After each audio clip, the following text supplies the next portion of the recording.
Welcome to another day, another trials and tribulations with the K series. I know all of you are saying put another engine, but everything is made up for this one, so I have to persevere. So I'm back at Pro Race Engineering. We're gonna take the head off and see what is wrong with the engine.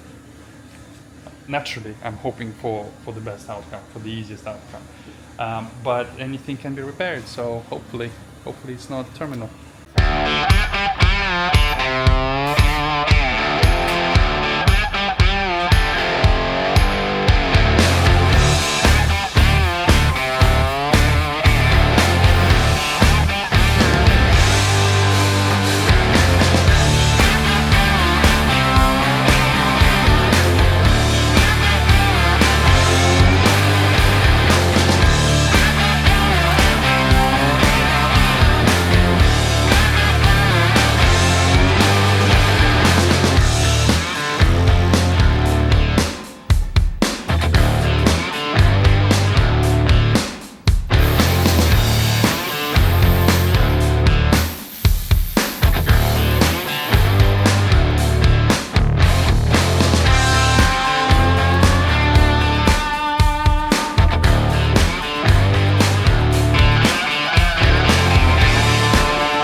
That's number 4, isn't it?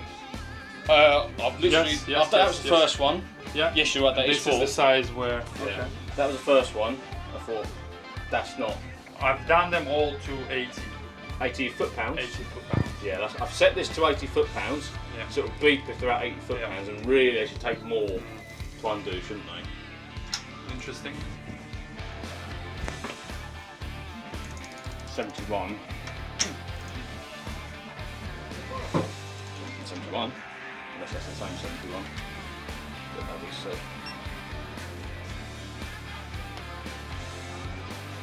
They're all literally the same, 71. I don't believe that.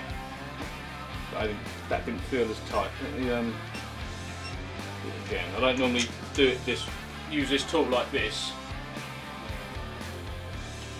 Okay, that's 70. Which is not too far off, because what is it, 75 already the standard, isn't it?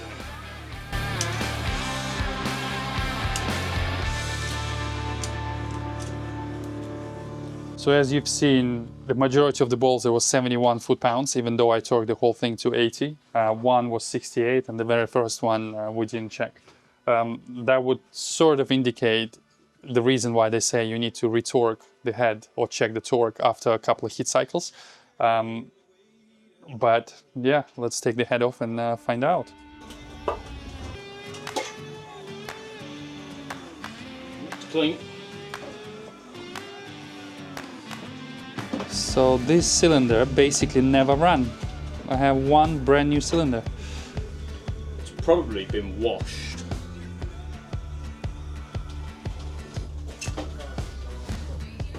You really can't see anything, can you?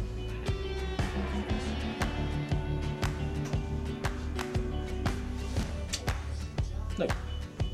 It did not drop. I mean, unless... So they have a chamfer in them, which can be misleading with your fingernail. So your fingernail will catch the chamfer. There's nothing catching there. So even, yeah, it's like... I will get a proper straight edge Yeah. and feeler gauges, and we'll check properly. Yeah. What about those gaps in between the things? That's how they come, as it were. Because that's almost irrelevant, because obviously it seals on top, all, and then that's all coolant in there anyway. Yeah. So it's, I mean, they're interconnected anyway, so that is. Yeah. And normally, what you do get sometimes is you can see that obviously where it's tried to fire, if it has leaked or dropped, you would have some marks around like the outside as well, so where combustion gases are also trying to go the other way. Because the combustion gases in here are at higher pressure than what they are out here. I don't think it combusts a single time. Well, I mean, to start it would have done, but then Yeah. after, because you say it happened, basically you started your lap, didn't yeah, you? yeah. That drive round, that would have cleaned it. I suppose they steam cleaned it. What you find is that moisture come up through the head, and then that's why you start to see like. Because these are rusty, where the aren't engine- they? Yeah, but what I think is vapour once it's in the air and it's got hot. Yeah. So the whole thing was condensation. Yeah, that's why I Yeah. think that's why the others look as well. Number 4 is that one, isn't it? Yes. I don't even see a track.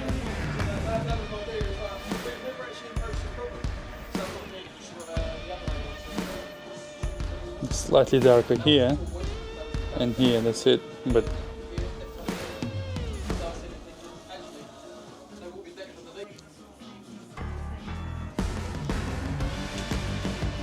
I did do this at home, so I did check the head, but I didn't use obviously the professional whatever straight edge. I did use engineering ruler. We're just gonna see now.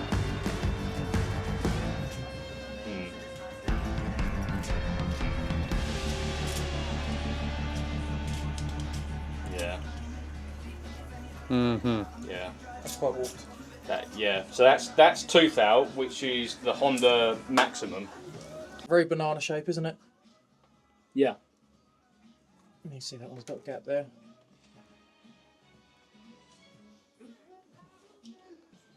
Kind of just there.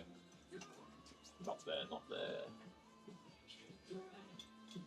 Yeah, just about. So we're probably 3.5. looking at, yeah, taking out 3.5 thou-ish. I should check the rest of them.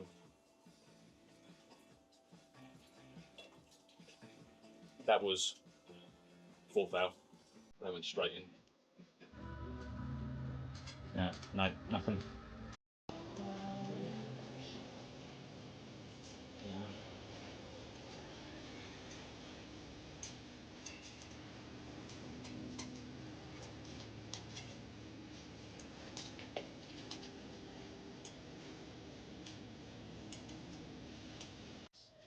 Nothing there.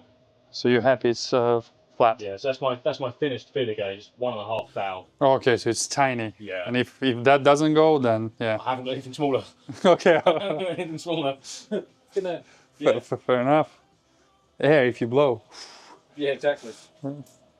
I mean, yeah, can't see any light coming through, so. Yeah, exactly. I mean, you've obviously And it's actually sitting on a sleeve as well, so we know that this they've is not I've dropped. been testing. Yeah, the top. The business end, if you will.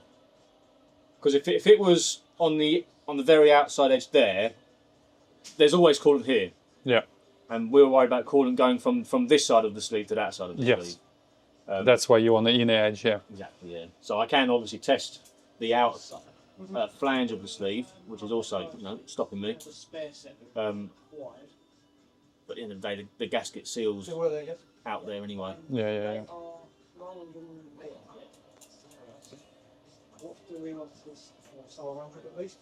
Yeah. Oof. Scared me.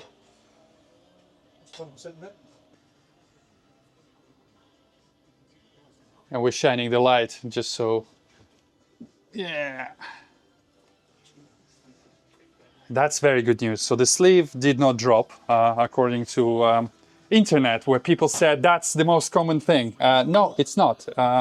It's the head that seems to be warped, which is not criminal as well. I think it's what, 3,000, 4,000, you said? 4,000 max. 4,000 max, which is all within sort of machinable spec. So far, it's all looking fairly promising. So this is a unfitted sleeve, and this register here is the whole thing that's got to try and swash through the standard aluminium in order for it to drop, and that's a lot of surface area on there. And it basically sits on the aluminium lip on the inside, so that's the like a factory, lead. The factory cylinder has sort of two parts. It's all complete thick aluminium up to that point there, and then you get your water jacket. So this part here sort of protrudes down, and that's a flat layer of aluminium there. There's no sort of sleeves going down there like that. It's completely flat. This is a mid-sleeve, right? So where is the O-ring? Because I know you said that you epoxy them or you use sealant. We seal them in, yeah. So the O-ring that they come with goes on these grooves here. So it's a really thin O-ring, because I was expecting it to be like a big... Okay. Right, so I've left Pro Race Engineering. You probably want to hear my final thoughts. Basically, you've seen it all. As far as a failure goes, nothing criminal. So the sleeve did not drop, which what I was worried about, even though Tom said they can easily take the other one out and put the new one in. It's not difficult. It's not extremely uncommon. It can be done, but we don't have to do that because we've checked on the block itself. There is absolutely zero droppage, zero whatever. It's all within. You can't even see the light. So the head is warped. Again, no more than 5 thousandths of things. So it's within the spec, within the machinable spec. All we'll need is a thicker gasket. Why it's warped and why did I not check? Good question. I did check. We were pressed for time because of the Nurburgring. Literally had 9 days overall, a little bit more than that. So they had to sort of do the sleeve and everything. And I was gonna take the head to my local machine shop. They closed down. I went there and they completely closed down. So I took a chance and I measured it myself. I did not have a proper straight edge for checking things. What I had was an engineering ruler, one of those 90-degree, and they were fairly expensive ones. But I guess either I wasn't checking properly. I mean, I did check across like that. It all seemed to be within the spec of what I could find online, but I guess it's not. So it's either done it when I sort of torqued it, and then obviously it exaggerates the warpage or whatever. So yeah, it was basically one cylinder, cylinder number 4, not sealing correctly, and water was basically going into the oil. That's why we have water in the oil when I dropped the pan, and that's why there was water in the cylinder, and that's why I was basically running on 3 cylinders as a thing. Nothing else seems to be a problem. We checked. He is going to take the complete engine apart, obviously, because we know that the bearings, because of the water, he says, will just replace all the bearings. It just makes sense. We reused the bearings this time because obviously it only had 4 outings, so they were all brand new. He checked them and they were like, yeah, we can reuse those. But now it just makes sense to replace all the bearings as well. So he'll basically have all the bearings, and he'll double check, and obviously they will do the hone and clean the bores, because there was a little bit of pitting on some of them because of the water in the cylinder. The same goes with the head. He'll machine it, double check and everything. So he will also do the pressure test for the head, just to make sure that there is no cracks in it, because obviously visibly all looks absolutely fine, but you never know. So he will pressure test that, as well as further checks, because obviously once they put it on the machine and they zero the bottom edge, he'll be able to sort of rather than using a straight edge checking for the tolerances, he would be, check it with a dial before machining, so we will know. Yeah, once it's machined, he said it should be done this week. What are we, Tuesday? So he said it should be done this week, so I will know, and then I can order a gasket. They have gaskets, but I am thinking of upgrading the head studs, so I'll buy them from Drag Cartel.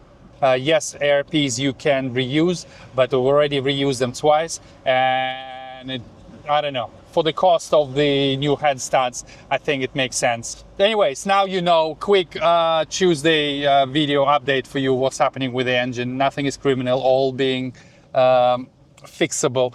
When I'm going to be out next, I don't know. When I'm going to Nurburgring, I don't know. We just need to fix this first, and most likely I will do a test day at the UK racetrack before going abroad. 100%. Anyways, guys, thank you very much for watching. I hope you enjoy this video with an update. Click like, definitely. Leave me a comment. What do you think? Am I stupid enough to persevere with the K series, or we should just do something else? Anyways, I'll see you on the next one. Bye bye.